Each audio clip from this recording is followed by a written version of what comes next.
comedian David Boyle, and I'm quitting alcohol.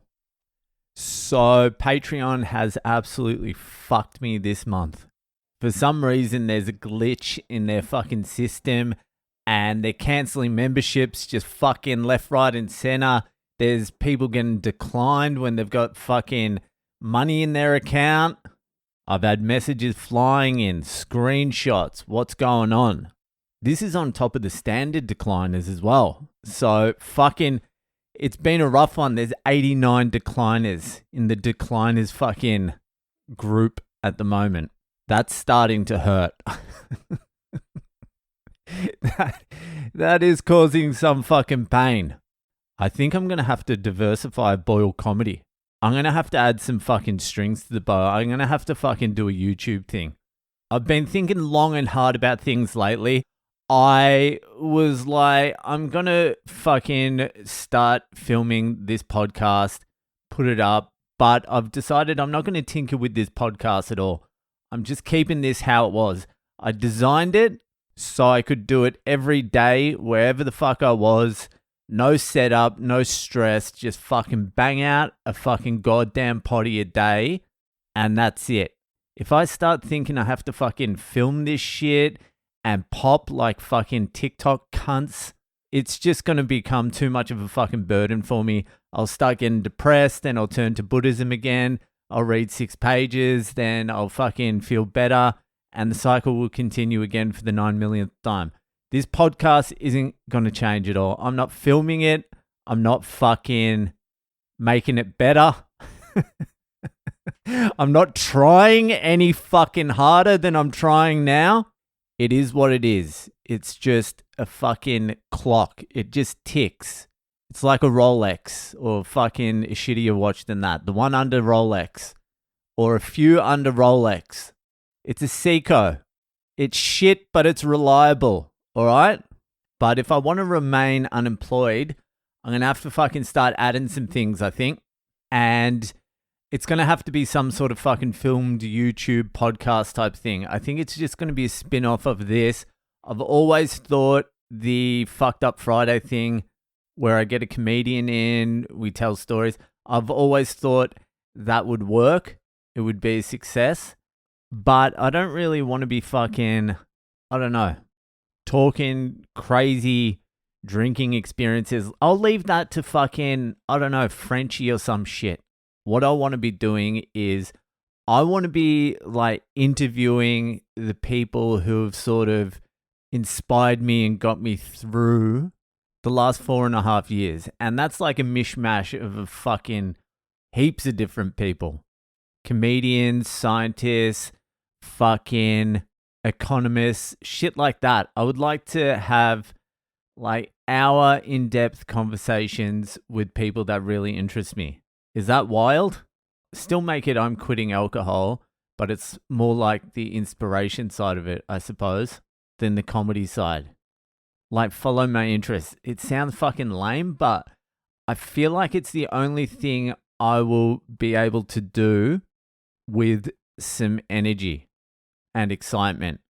I don't think I'd be able to do a weekly Fucked Up Friday thing with a comic and pretend to be excited about their drinking and drug stories. And nah, I'm an old man now. And also, I just want to do it via Zoom. The people I want to talk to aren't in Australia. There's maybe like 3.5 people I'd like to talk to in Australia. So it will most likely have to be over Zoom, most of it. Anyway, fucking, you take these fuck-ups, you take these hurdles, these fucking 89 declining hurdles, and you use it as motivation to start something else that is almost definitely going to fail. See, I'm starting the inspirational podcast already. But yes, I'll be starting something very fucking soon. I just need to get my script together. Like, hey, this is David Boyle here. I'm an Australian comedian. I know you're a billionaire, but do you mind coming on my podcast? It's called I'm Quitting Alcohol. I know you're not an alcoholic, but like the alcoholics that listen to my podcast might want to fucking hear what you have to say. I don't know how I'm going to drag them across. Anyway, we'll figure it out. And I'm teeing up the first The Jenny Diaries with my mate, fucking Shawnee, for this weekend. So, fucking one good thing about the Patreon, though, they've just made a deal with Spotify where you can access the Patreon episodes of the podcast through Spotify. So you don't have to go to the fucking Patreon app to watch my shit or to listen to my shit. It's only audio, though. If you want to watch the video podcast, you still have to go to Patreon. But if you just want to listen to it and you are part of the Patreon, very soon, hopefully the one I do today will now be available. It'll pop up on Spotify, Patreon Poddy, and the people who are members of the Patreon can just fucking click it.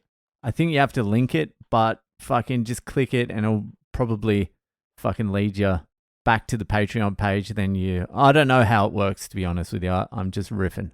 So that will be cool. So I'll be releasing the Patreon Poddy on Spotify from today, hopefully. It's just another layer of work because now I need to record the fucking audio, double upload. It's just fucking great.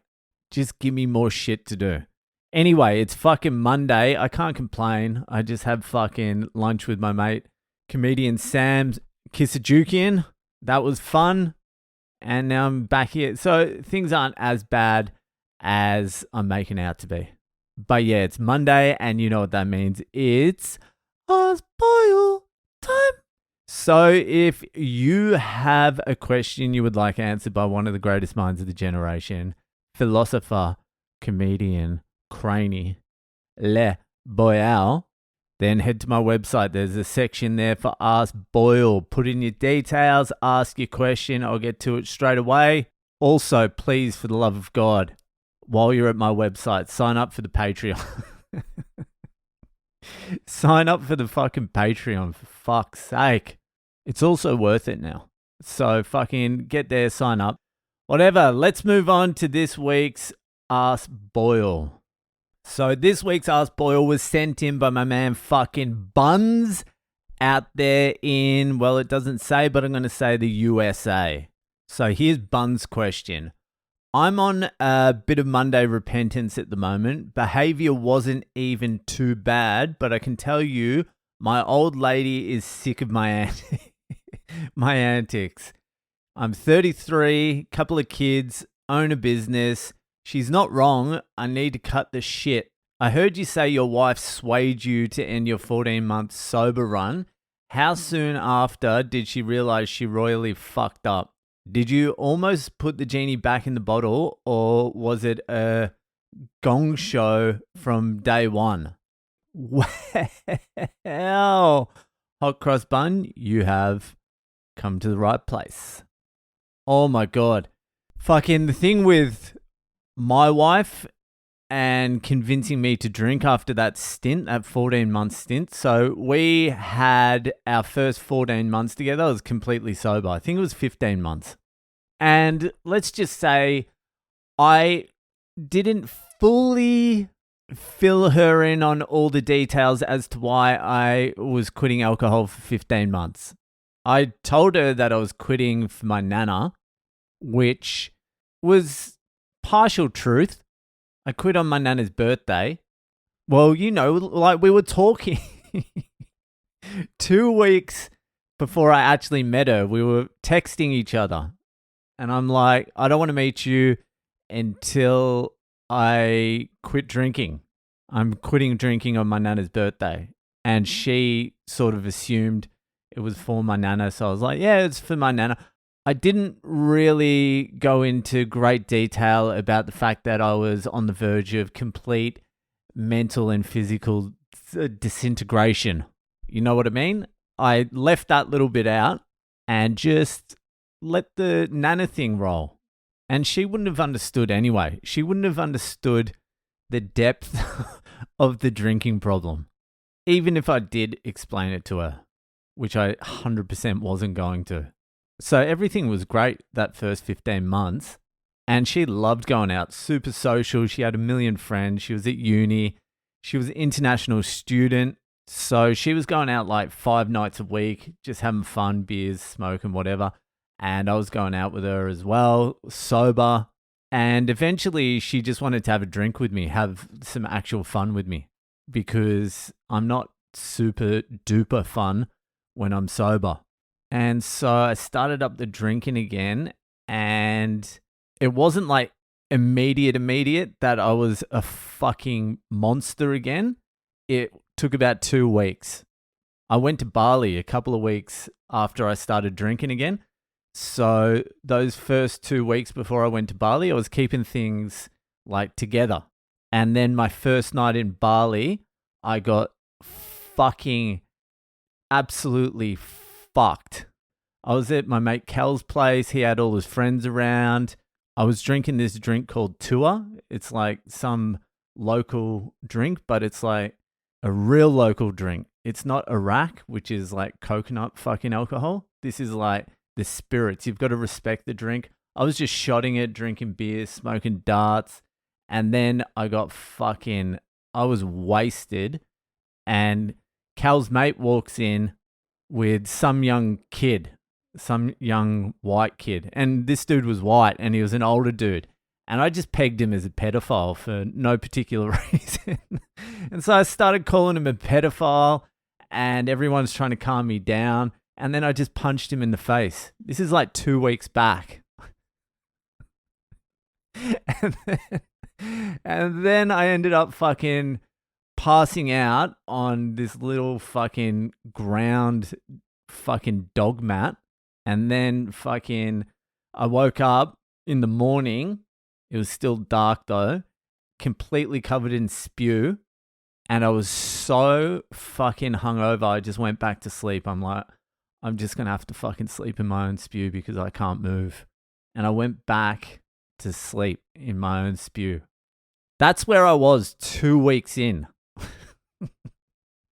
But my wife wasn't there for that, thank Christ. So she didn't really know the fucking depths of it. But me and my wife had a great fucking time drinking for years, like 3 or 4 years. But as soon as I started drinking again, our relationship became super volatile. We barely fought once in the first 15 months. And then as soon as we were drinking together, it started kicking off. And for a while, it was okay because like I was fun. I was a fun drinker. Like I was a nightmare, but I was also fun. So that plastered over a lot of shit for a while. But then I think it would have been about 4 years, maybe 5 years.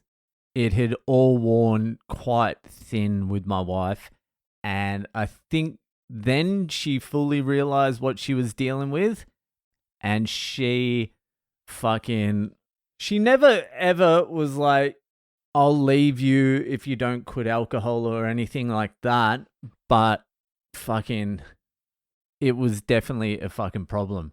And honestly, I would have put the genie back in the bottle immediately, but I couldn't. Once I fucking started again, it was so fucking hard to stop. My God, it was hard to stop. I would take breaks during that time, but the breaks would be at the end of like some fucking bender where I was just like completely fucked. That's one of the hardest fucking things about doing a stint off the drink and then going back to it. It's so fucking hard to quit again. It took me almost 10 years to fucking quit again. And the whole time I'm like, I need to quit again. In my head, I was like, this is unsustainable. I need to quit drinking again. But it was so hard. That's why at this stage, I'm like, if I started drinking again, I don't think I'd be able to ever quit again. It would be just over for me.